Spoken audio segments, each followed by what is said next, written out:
The abundant spawn of shadow, unceasing predators, the foot soldiers of the Brotherhood, the sons of Makuta, otherwise known as Rahkshi. As always, let's start with how they came to be. This is where we already hit a major stumbling block. Despite Kraata, the creatures used to create a Rahkshi only being able to come directly from a makuta, and therefore antidermis, it is hinted by the series writer that the knowledge to do this was seeded by the great beings when they created Matanui, who in turn created the makuta. If true, this would make the Kraata, like the Bow-Rock, serve some fundamental purpose in the universe.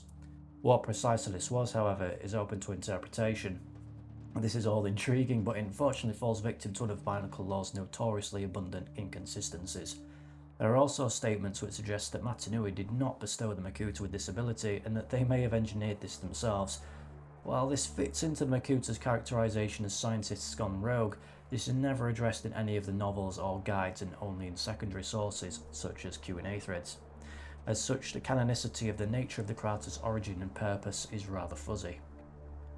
Let's pause that discussion a moment to discuss the history of the Rahkshi prior to their dramatic entrance in 2003. Well, they weren't always quite so dangerous. Before the Makuta evolved into beings of a purely gaseous essence and were more solid, the Kraata would create inferior to the ones created once the Makuta had undergone their evolutionary change. Despite this, the Rahkshi were used to guard Destral as well as in early Brotherhood activities, such as Kojol's raid on Artaka. This, again, is where the question of their ordained purpose, if we go with the idea that they did have one, gets a little tricky.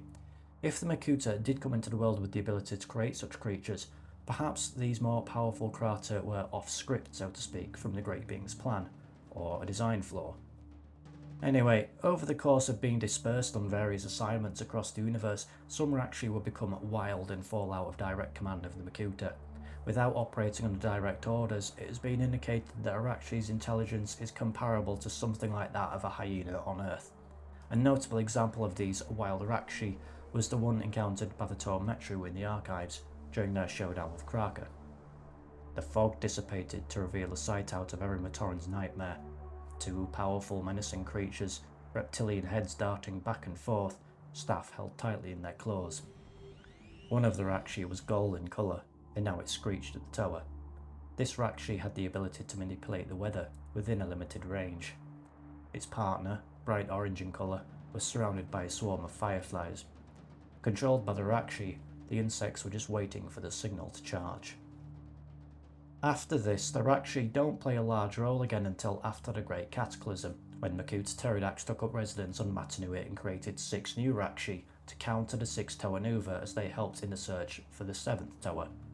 These were split up into 2 groups of 3, each causing widespread carnage and spreading terror across the island of Matanui, which included the destruction of Tarkoro and Onukoro.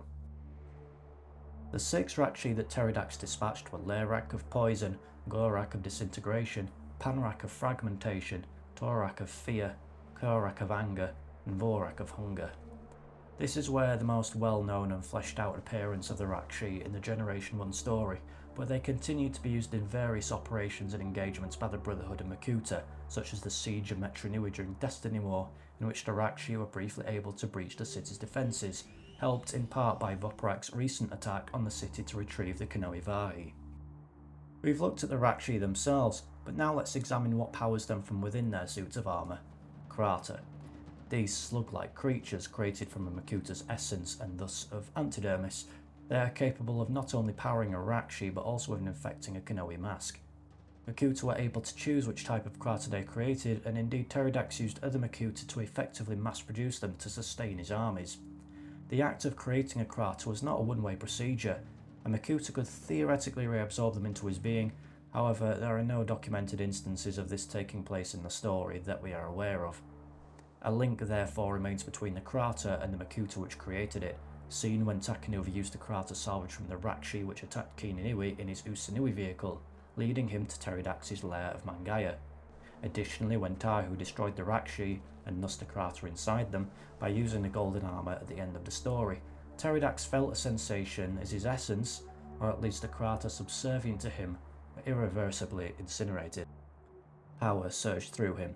He screamed as its electricity locked his muscles and suffused his body with a binding light. Tendrils of energy shot from him, coiling around every Rahkshi on the battlefield.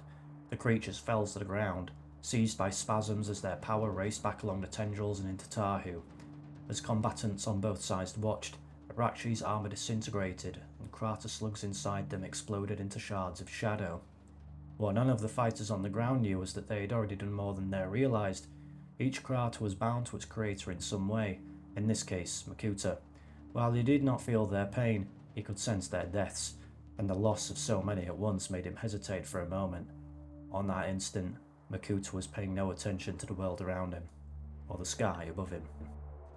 The matter of Pterodax's takeover of the Great Spirit robot leads us to another interesting quirk of the Kraata. Once created by Makuta, they weren't strictly tied to that Makuta forever. They instinctively respond to the Makuta with the strongest will, which is why all the Rahkshi, and by extension Kraata within the Great Spirit robot at that time, followed Pterodax's orders, despite not all of them having been created by him. When that mental link between Makuta and Kraata is cut off, the Makuta does evidently feel some kind of absence. It reminds me somewhat of this image from Revenge of the Sith. There are 42 variants of Kraata pertaining to the 42 powers of a Makuta that they come from, each which can be used to create a corresponding Rahkshi after being exposed to the energized protodermis. The evolutionary range from a Kraata to Rahkshi likely takes around several months at the very least.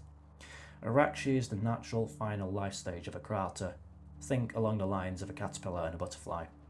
Within the Kraata life cycle there are 6 stages, the first from being little more than a slug relying solely on instinct in dark places, to the 6th where it has full awareness of its assignment, has full control of its powers, and maintains a constant communication with its parent Makuta.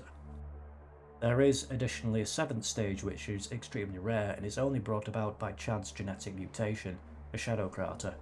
A Shadow Kraata is even more intelligent than at the 6th stage and can infect Kanohi from a long range, and perhaps most terrifyingly, is capable of speech understandable to Matoran and Toa. What happened to the Kraata then?